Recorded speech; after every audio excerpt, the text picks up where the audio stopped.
Good morning student. राजे, आज हमारा chapter है measure to correct deficient and excess demand. Last chapter हमने excess demand और डेफिशिएंट के बारे में पढ़ा था। अब हम इसके मेज़रमेंट, इसको मापते कैसे हैं ये पढ़ेंगे। मेज़र कैसे कर सकते हैं, इसकी हम एनालिसिस कैसे कर सकते हैं। सिंपली राजे, जब हमारी फुल एम्प्लॉयमेंट इक्विलिब्रियम होता है, फुल एम्प्लॉयमेंट इक्विलिब्रियम का मतलब हमारी आइडल सिचुएशन इकोनॉमिक की। आइडल सिचुएशन का मतलब ऐसी सिचुएशन जहाँ पर हम फुल एम्प्लॉयमेंट को अचीव कर चुके हैं। बट राजे, जो हमारी सिचुएशन है डेफिशिएंट डिमांड की या एक्सेस डिमांड की, या तो डिमांड ज़्यादा है या डिमांड कम है, ये इकोनॉमिक में इनस्टेबिलिटी को क्रिएट करती हैं। ये पॉइंट बताती हैं इनस्टेबिलिटी का, स्टेबल नहीं है कुछ भी। एक्सेस डिमांड और डेफिशिएंट डिमांड जो है वो ट्रेड साइकिल से हमें जनरेट होता है। ट्रेड साइकिल मैंने आपको बताया था, boom, depression, recession, recovery, again boom, मंदी, तेजी, गिरावट, उसके बाद रिकवरी। ये सारे हमारे क्या हैं, ट्रेड साइकिल में हम मेज़र कर रहे हैं हमारी एक्सेस डिमांड को या डेफिशिएंट डिमांड को। अगर राजे हमारी जो एग्रीगेट डिमांड है अगर वो सप्लाई से कम है, फुल एम्प्लॉयमेंट लेवल में अगर हमारी एग्रीगेट डिमांड सप्लाई से कम है, डिमांड कम कर रहे हैं सप्लाई से, इट मीन्स डेफिशिएंट डिमांड, यानी सप्लाई ज़्यादा है मोर देन डिमांड। इससे प्रॉफिट क्या हो जाएगा, decrease. Next one, excess demand. Excess demand कब होगी, जब फुल एम्प्लॉयमेंट लेवल पे हमारी डिमांड ज़्यादा है सप्लाई से, यानी इन दैट केस यहाँ पर हम क्या कर रहे हैं, सप्लाई जितनी कर रहे हैं उससे ज़्यादा डिमांड हो रही है। राजी, एक्सेस डिमांड के केस में इन्फ्लेशन क्रिएट होता है। इन्फ्लेशन का मतलब क्या है, इस केस में हमारे पास लोग डिमांड ज़्यादा कर रहे हैं प्रोडक्ट की, बट सप्लाई हमारे पास शॉर्टेज है, सप्लाई नहीं है। इस केस में हम क्या करेंगे, डिमांड ज़्यादा होने पे और सप्लाई कम होने पे हम प्रोडक्ट के प्राइसेस को इंक्रीज़ कर देंगे। इसे हम एक्सेस डिमांड कहते हैं। डिमांड बहुत ज़्यादा है, बट राजे इसको हम मेज़र कैसे करें। राजे, इसको मेज़र करने के लिए हमने दो पॉलिसीज़ को अडॉप्ट किया। दो पॉलिसीज़ में फर्स्ट है फिजिकल पॉलिसी, सेकंड है मॉनेटरी पॉलिसी। जो फिजिकल पॉलिसी है, फिजिकल पॉलिसी के अंदर हम गवर्नमेंट की बजट पॉलिसी को अडॉप्ट करते हैं। इसमें गवर्नमेंट के एक्सपेंडिचर और गवर्नमेंट की रिवेन्यू को हम बताते हैं। ये करेक्ट सिचुएशन है ये देखने की कि एक्सेस डिमांड और जो डेफिशिएंट डिमांड है वो कितनी है। राजा, फिजिकल पॉलिसी आपको क्लियर ही है। फिजिकल पॉलिसी मेनली गवर्नमेंट के ऑब्जेक्टिव को अचीव करती है। हम इसमें गवर्नमेंट के ही एक्सपेंडिचर और गवर्नमेंट की ही रिवेन्यू को शो करते हैं। अब हम इसे मेज़र कैसे करेंगे, इसको मेज़र करने के लिए हमने इसको टू पार्ट्स में डिवाइड किया है। First one, physical policies related to expenditure. Second one, physical measure related to financing government expenditure and government revenue. Government के एक्सपेंडिचर भी और गवर्नमेंट की रिवेन्यू भी, बट इसके अंदर ओनली गवर्नमेंट के एक्सपेंडिचर। गवर्नमेंट के एक्सपेंडिचर में ये पॉइंट्स आएंगे, public work, public welfare, defence, subsidies. और अगर हम बात करें रिवेन्यू की तो इसके अंदर टैक्सेस, पब्लिक डेट या बोरोविंग और डेफिशिएंट फाइनेंसिंग आएगी। राजे, सिंपली फर्स्ट पॉइंट हमारा गवर्नमेंट एक्सपेंडिचर से रिलेटेड है। हम मेज़र करेंगे गवर्नमेंट के एक्सपेंडिचर को। गवर्नमेंट के एक्सपेंडिचर का मतलब है पब्लिक एक्सपेंडिचर, जो पब्लिक पे कर रहे हैं, जैसे पब्लिक वर्क, कंस्ट्रक्ट करना, रोड की, डैम बनाना, ब्रिज बनाना, पब्लिक वेलफेयर एक्टिविटी यानी एजुकेशन में खर्च करना, हेल्थ में खर्च करना, डिफेंस यानी लॉ और ऑर्डर को मेंटेन करने के लिए हम क्या कुछ कर रहे हैं, आर्मी पे खर्च करना। सिंपली सब्सिडीज़, प्रोड्यूसर प्रोड्यूस करेगा ज़्यादा, यानी प्रोडक्ट ज़्यादा प्रोड्यूस करेगा, सब्सिडीज़ लोगों को फ्री में प्रोवाइड करने के लिए। इस कंडीशन में राजे हम पब्लिक पे खर्च कर रहे हैं। उसके बाद है government expenditure and government revenue. राजे, इसमें हम टैक्स, पब्लिक डेट और फाइनेंसिंग को, डेफिशिएंट फाइनेंसिंग को मेज़र करते हैं। ये मेन इंस्ट्रूमेंट है गवर्नमेंट के एक्सपेंडिचर के। इसे यूज़ करके गवर्नमेंट करेक्ट सिचुएशन बता सकती है एक्सेस डिमांड और डेफिशिएंट डिमांड की। पहला है टैक्स।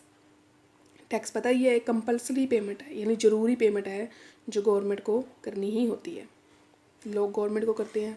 सिंपली टैक्सेस में भी टू टाइप है, डायरेक्ट, इनडायरेक्ट। डायरेक्ट वो जिस पर्सन पे हमने इम्पोज कर दिया उसी पर्सन को पे करना पड़ेगा। इनडायरेक्ट वो जिसकी बर्डन एक पर्सन दूसरे पर्सन पे ट्रांसफ़र कर देता है, जैसे purchase tax, sale tax, excise duty, custom duty, ये हमारे इनडायरेक्ट टैक्स हैं। डायरेक्ट जो हम खुद पे करते हैं, इनडायरेक्ट एक बार पे करने के बाद हम दूसरों से वसूल कर लेते हैं। नेक्स्ट वन, पब्लिक डेट और बोरोविंग। ये लोन है राजे, पब्लिक डेट है। इसका मतलब है सिंपली डेट और लोन जो बोरो किए हैं गवर्नमेंट ने पब्लिक से।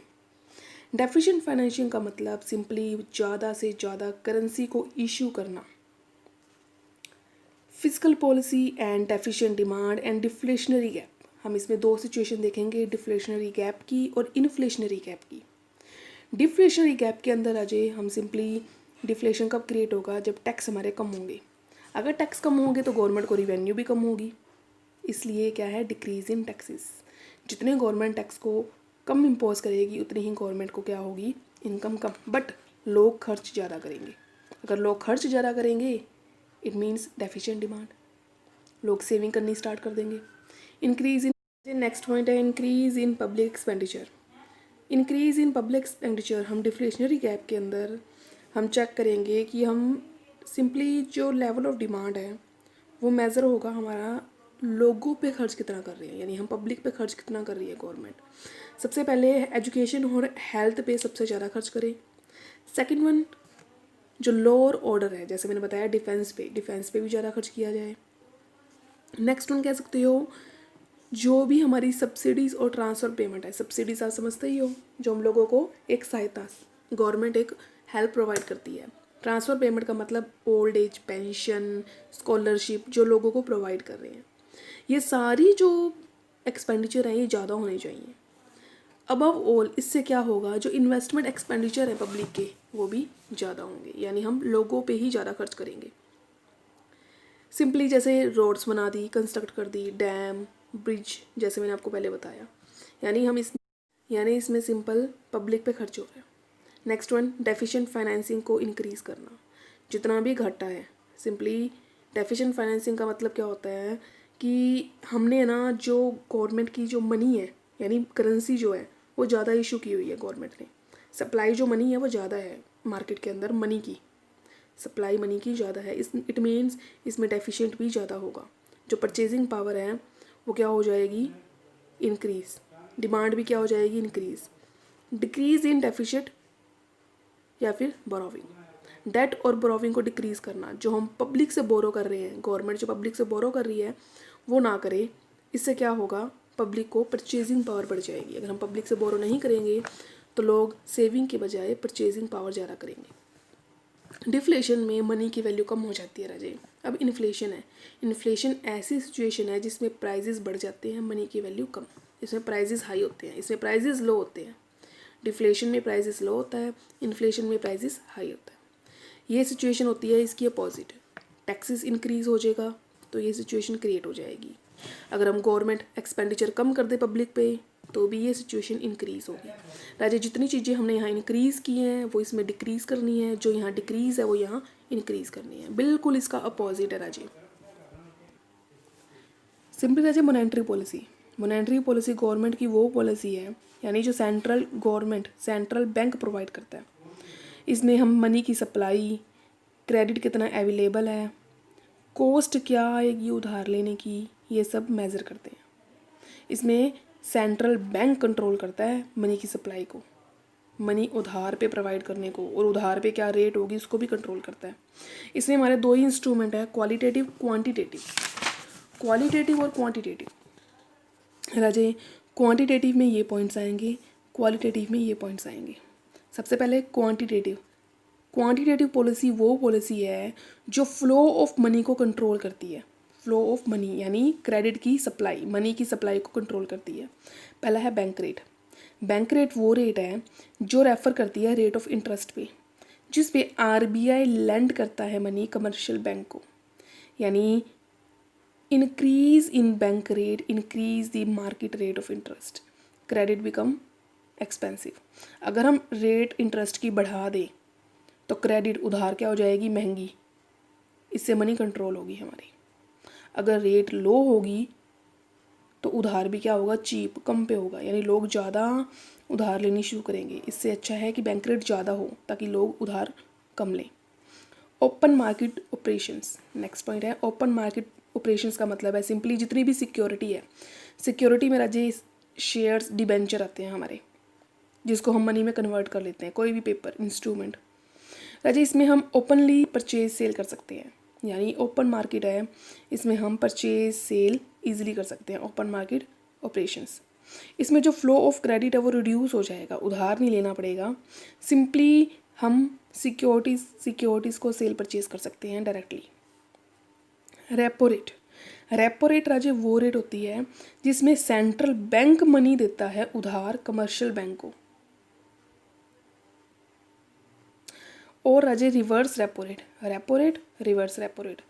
रिवर्स रेपो रेट का मतलब है जिसमें कमर्शियल बैंक मनी डिपॉजिट करा रहा है सेंट्रल बैंक के पास, यानी सेंट्रल बैंक जो रेट देगा कमर्शियल बैंक को, ये बोरो करते हैं इसमें कमर्शियल बैंक, इसमें कमर्शियल बैंक डिपॉजिट्स करते हैं। नेक्स्ट पॉइंट है सीआरआर। सीआरआर ऐसी सिचुएशन है जिसमें हम मिनिमम परसेंटेज देखते हैं बैंक की टोटल डिपॉजिट की, जितनी रिक्वायरमेंट है सेंट्रल बैंक के पास रखने के लिए, यानी कैश रिजर्व रेशो वो रेशो है जिसमें सभी बैंक्स सेंट्रल बैंक के पास मनी एज ए रिज़र्व रखते हैं। सिंपली राजे इसमें सारे बैंक मनी को सेंट्रल बैंक में रखेंगे एक सर्टेन परसेंटेज की फॉर्म में। एग्जांपल लेते हैं, मिनिमम सीआरआर 10% है, 10% है सपोज करो, और जो टोटल डिपॉजिट है वो कितनी है बैंक के पास, 100 करोड़, 100 करोड़ है। इट मीन्स 10%, 100 करोड़ का 10%, 10 करोड़ तो उनको अपने पास रखना ही पड़ेगा। अगर डिपॉजिट की जो रेट है वो 20% हो जाए तो 20 करोड़ रखना पड़ेगा। यानी ये वो रेशो है जिसमें बैंक को अपने पास मनी रखनी पड़ती है, एटलीस्ट इतनी मनी तो रखनी ही पड़ेगी। टोटल मनी का, टोटल डिपॉजिट का 10%, 20% अपने पास रखना पड़ेगा। एसएलआर, एसएलआर हमारी फिक्स है, फिक्स परसेंटेज है एसेट्स की। इसमें हम एसेट्स को यानी फ्लो ऑफ क्रेडिट को रोकने के लिए, उधार को रोकने के लिए, ये एक ऐसी सिचुएशन है जिसमें हम एसेट्स को अपने पास रखते हैं। नेक्स्ट वन क्वालिटेटिव, ये क्वांटिटेटिव है, ये क्वालिटेटिव है। क्वालिटेटिव के अंदर सिंपली राजा कंट्रोल करेंगे हम मनी को, फ्लो ऑफ क्रेडिट को बिजनेस एक्टिविटीज़ में, यानी क्वांटिटेटिव इंस्ट्रूमेंट के अंदर जो मॉनेटरी पॉलिसी का ऑब्जेक्टिव है वो है कंट्रोल करना क्रेडिट को सारी बिजनेस एक्टिविटीज़ में, इकोनॉमी की सारी बिजनेस एक्टिविटीज़ में। पहला आएगा margin requirement of loan. Margin requirement of loan का मतलब है डिफरेंस वैल्यू, यानी करंट वैल्यू, आज की वैल्यू सिक्योरिटी की जो ऑफ़र कर रहे हैं लोन के लिए। सपोज करो एक पर्सन को मॉर्गेज करना है एक आर्टिकल ₹100 में, बैंक उसे लोन देगा 80 का, यानी कोई चीज़ हम रख रहे हैं 100 रुपये की और 100 रुपये के बदले में 80 रुपये मिल रहे हैं हमें। जो ये 20 रुपये का डिफरेंस है ये हमारा क्या है, मार्जिन रिक्वायरमेंट ऑफ लोन। फिर से राजे, अगर हम कोई चीज़ ले रहे हैं बैंक से अगर हमने लोन लेना है 80 रुपये का, 80 रुपये के बदले में 100 रुपये की कोई भी गुड्स रख रहे हैं गवर्नमेंट के पास। Rationing of credit, rationing of credit का मतलब है simply fixation of credit, quota fix कर दिया कि हम इतना ही बिजनेस एक्टिविटीज़ को उधार पे दे सकते हैं। डायरेक्ट एक्शन, अगर जो मेंबर है बैंक के अगर वो इसके अकॉर्डिंग काम नहीं करते, आरबीआई के अकॉर्डिंग काम नहीं करते, तो उनके लिए स्ट्रिक्ट एक्शन भी लिए जाएंगे। मॉरल प्रिवेशंस, मॉरल प्रिवेशंस का मतलब है सेंट्रल बैंक कई बार अपने मेंबर्स को एग्री करता है मॉरल प्रिवेशंस के लिए, इसमें कंट्रोल करते हैं हम उधार को, फ्लो ऑफ क्रेडिट को, सिंपली सारी की सारी कमर्शियल एक्टिविटीज़ को रोक के। इसमें हम सेंट्रल बैंक की एडवाइस को एक्सेप्ट करते हैं। नेक्स्ट वन डिफ्लेशनरी गैप, जो मॉनेटरी पॉलिसीज़ को हम डिफ्लेशनरी गैप में मेज़र कर रहे हैं। सिंपली इसमें बैंक रेट जैसे मैंने आपको बताई, रिवर्स रेपो रेट आएगी, इसको भी हम मेज़र करेंगे। नेक्स्ट में हम सिंपली देखेंगे जो सेंट्रल बैंक है वो कितनी सिक्योरिटीज़ को ओपन मार्केट में परचेज़ कर रहा है। सीआरआर चेक करेंगे, इसके अंदर फ्लो ऑफ क्रेडिट कितना है, एसएलआर, मार्जिन का रिक्वायरमेंट को रिड्यूस करेंगे, क्रेडिट राशनिंग देखेंगे, सिंपली कमर्शियल बैंक एडवाइस जो है सेंट्रल बैंक ने जो दी है उसको भी वो क्या करेगा, अडॉप्ट करेगा। इसमें चीप मनी पॉलिसी क्रिएट होगी। ये सारे मेजरमेंट के बाद चीप मनी पॉलिसी क्रिएट होगी। रिपीट करती हूँ राजे शॉर्ट फॉर्म में, हम इसमें बैंक रेट जो है, रेपो रेट है, वो रिड्यूस कर देंगे, रिवर्स रेपो रेट भी रिड्यूस करेंगे, परचेज करेंगे सिक्योरिटीज़ को ओपन मार्केट में, कैश रिजर्व रेशियो में इसमें डिक्रीज़ करेंगे, SLR भी हम इसमें डिक्रीज़ करेंगे, मार्जिन जो रिक्वायरमेंट है जैसे मैंने बताया 80 रुपये लेने हैं और 100 रुपये के गुड्स रखना, वो भी हम रिड्यूस करेंगे। इन्फ्लेशनरी में इसका अपोजिट होगा, जो रिड्यूस है वो इंक्रीज़ हो जाएगा, जो परचेज़ है वो सेल हो जाएगा, जो डिक्रीज़ है वो इंक्रीज़ हो जाएगा। ये दोनों एक दूसरे के अपोजिट्स हैं। इसके बाद राजे डिफरेंस फिजिकल पॉलिसी और मॉनेटरी पॉलिसी में मैंने आपको बता ही दिया। फिजिकल पॉलिसी गवर्नमेंट की एक पॉलिसी है, मॉनेटरी पॉलिसी मनी को कंट्रोल करने की पॉलिसी है।